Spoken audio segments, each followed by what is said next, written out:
সরাসরি প্রত্যক্ষ রাজনীতিতে বর্তমানে না থাকলেও এখনো পর্যন্ত চর্চায় রয়েছেন অনুব্রত মণ্ডল।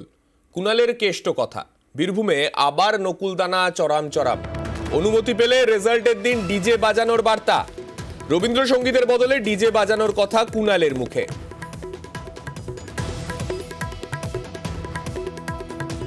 এবার দলের নেতা নেত্রীদের আমাদের বলতে হবে, একবার একটা দিন একটা অনুমতি দিন। মমতা ব্যানার্জি, অভিষেক ব্যানার্জি, তৃণমূলের কর্মীরা বাংলা জুড়ে তৈরি। কোন রবীন্দ্রসঙ্গীত নয়, রেজাল্টের দিন বিকেলে ডিজে বাজাবো সারা বাংলায়। যদি বীরভূমে ওই আবার নকুলদানা দিয়ে যদি জল না দেওয়া হয়, যদি আবার চরম চরম ঢাকের বাদ্যি না শোনানো হয়, এদের শুনতে হবে, কারণ এরা গণতন্ত্রে লড়ছে না।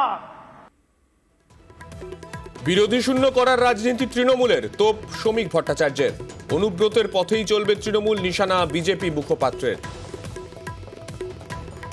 ওর বাইরে তৃণমূল কংগ্রেস বেরোতে পারবে না। তৃণমূলের রাজনীতি রক্তাক্ত করে দেওয়ার রাজনীতি, বিরোধী শূন্য করার রাজনীতি, বিরোধীদের খুন করার রাজনীতি, পুলিশকে দিয়ে মিথ্যা মামলায় জেলে ঢুকিয়ে রাখার রাজনীতি, মানুষকে জীবন্ত পিটিয়ে মেরে ফেলার রাজনীতি, পুলিশের ওপরে বোম মারার হুমকির রাজনীতি। যে পথ অত্যন্ত দৃঢ়তার সঙ্গে অনুব্রত মণ্ডল চালিয়ে যাচ্ছিল, সেটাই তো পথ। সেই পথের কথাই তো উনি বলেছেন, এগুলোই হবে।